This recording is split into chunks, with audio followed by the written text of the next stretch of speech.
السلام عليكم ورحمة الله وبركاته. اللهم صل وسلم على سيدنا محمد. اليوم ان شاء الله غادي نديرو معكم اللوبيا البيضة. على بركة الله، بسم الله توكلنا عليك يا الله. هادو المعدنوس مقطع والبصلة.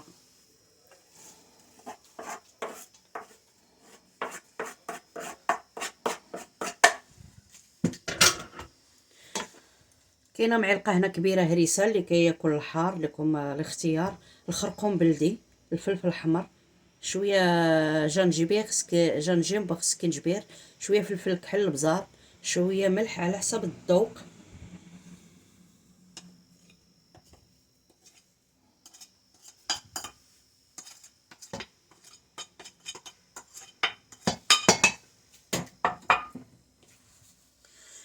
هذا الدغميره ديال اللحم، منين كيبقى هذيك الدغميره في عطمه ديري الضماد البنه، ديري هذا صحي وماشي مضرار.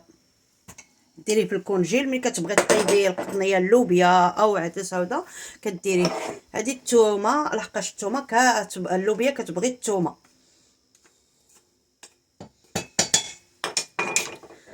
زيت الزيتون على حسب، الا ما عندكش ديري زيت المائده ماشي مشكل.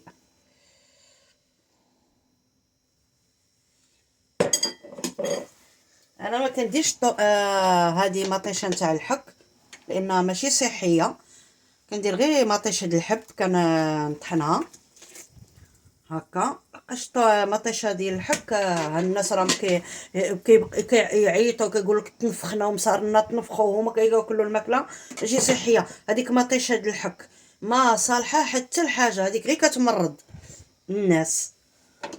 بنادم يدير حاجه طبيعيه ويطيب طياب نيشان والسلام. اش هذيك مطيشه ماشي صحيه د الحك. نرمي كلشي في الخطره.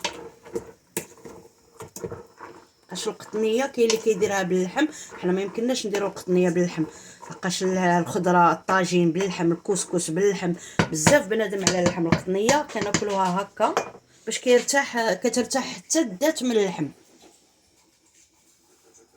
ها هي شويه.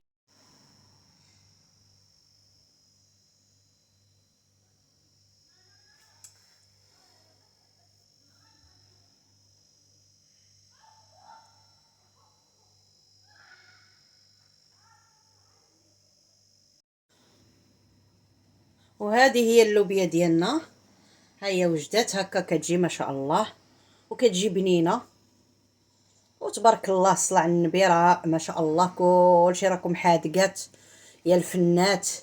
وشكرا عليكم وبارك الله فيكم، وشكرا على المشاهدة وعلى الكلام الزين وبارك الله فيكم.